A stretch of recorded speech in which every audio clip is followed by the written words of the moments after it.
Gênesis, capítulo 12. O Senhor disse a Abrão: saia da sua terra, da sua parentela e da casa do seu pai, e vá para a terra que lhe mostrarei. Farei de você uma grande nação, e o abençoarei, e engrandecerei o seu nome. Seja uma bênção. Abençoarei aqueles que o abençoarem, e amaldiçoarei aqueles que o amaldiçoarem. Em você serão benditas todas as famílias da terra.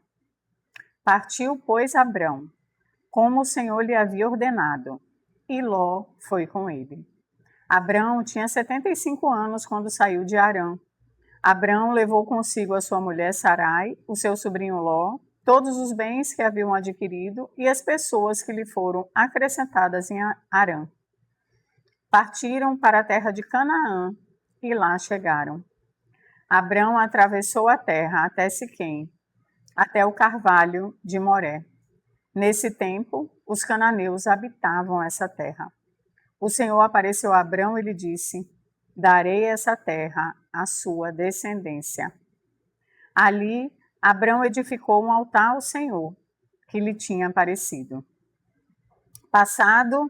Passando dali para o monte, a leste de Betel, armou sua tenda, ficando Betel a oeste e Ai a leste.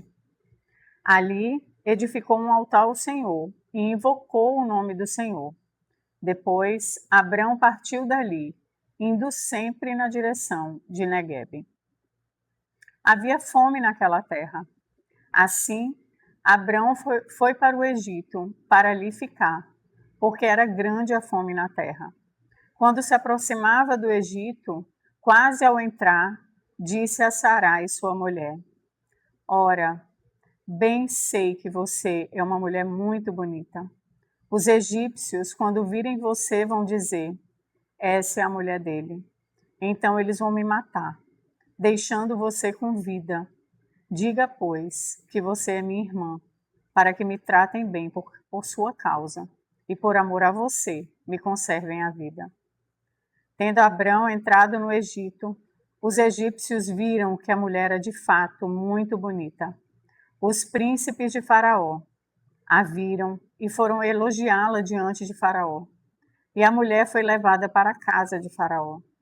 Este, por causa dela, tratou bem Abrão, o qual veio a ter ovelhas, bois, jumentos, escravos e escravas, jumentas e camelos. Porém, o Senhor puniu Faraó e a sua casa com grandes pragas, por causa de Sarai, mulher de Abrão. Faraó chamou Abrão e lhe disse: o que é isso que você fez comigo? Por que não me disse que ela era sua mulher? E por que me disse que ela era sua irmã? Foi por isso que a tomei para ser minha mulher. Agora, pois, aqui está sua mulher. Tome-a e vá embora daqui. E Faraó deu ordem aos seus servos a respeito de Abrão. E eles o acompanharam, a ele e a sua mulher, e a tudo que possuía.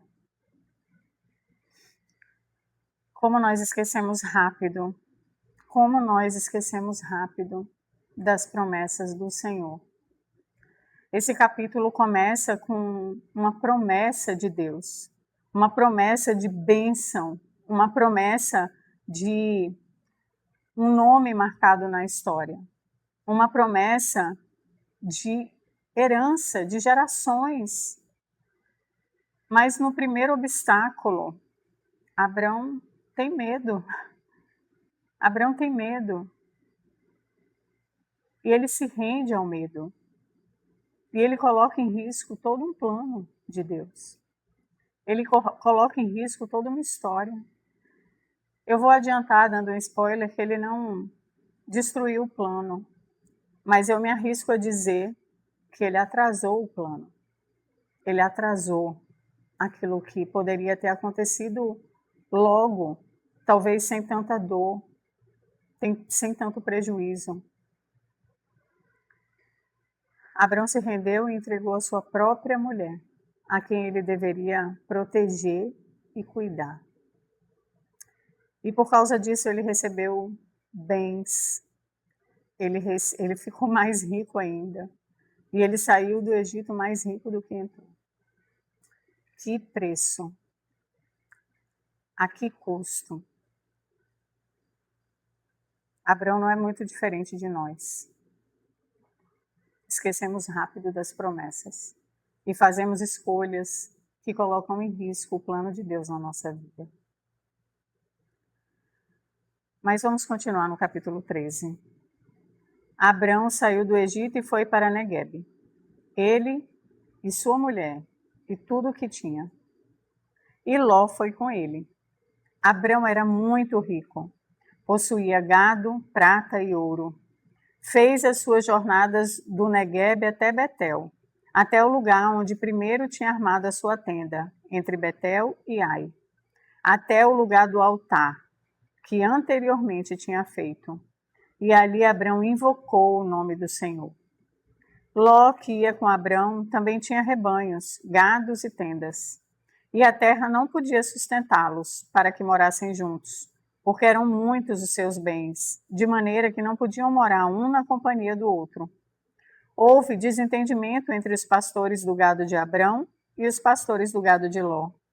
Nesse tempo, os cananeus e os ferezeus habitavam essa terra. Então Abrão disse a Ló: não deveria haver conflito entre mim e você, e entre os meus pastores e os seus pastores, porque somos parentes chegados. Não está toda a terra aí diante de você? Peço que você se afaste de mim.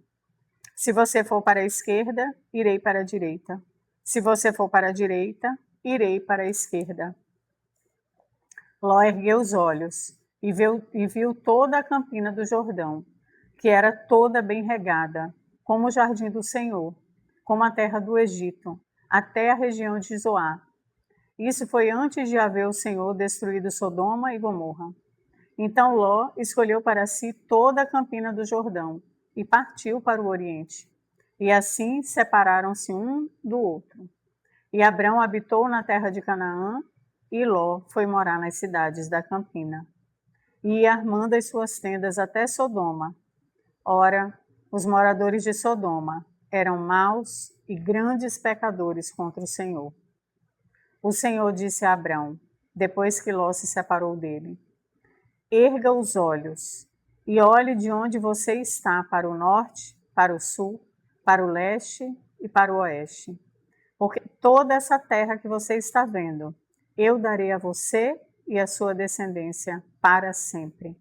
Farei da sua descendência como o pó da terra, de maneira que se alguém puder contar o pó da terra, então será possível também contar os seus descendentes. Levante-se e percorra essa terra no seu comprimento e na sua largura, porque eu a darei a você. E Abrão, mudando as suas tendas, foi morar nos carvalhais de Manre, que estão junto a Hebrom, e ali edificou um altar ao Senhor. Depois de ter esquecido da promessa, depois de ter sofrido consequências e de até ter ficado muito rico, Abrão voltou para o lugar de início. Abrão voltou para o primeiro altar. Adão voltou a se colocar diante do Senhor. E olha só como o nosso Deus é bom. Deus, ele reafirma a promessa inicial. Mas agora ele dá mais detalhes, porque parece que a primeira Abrão não entendeu direito.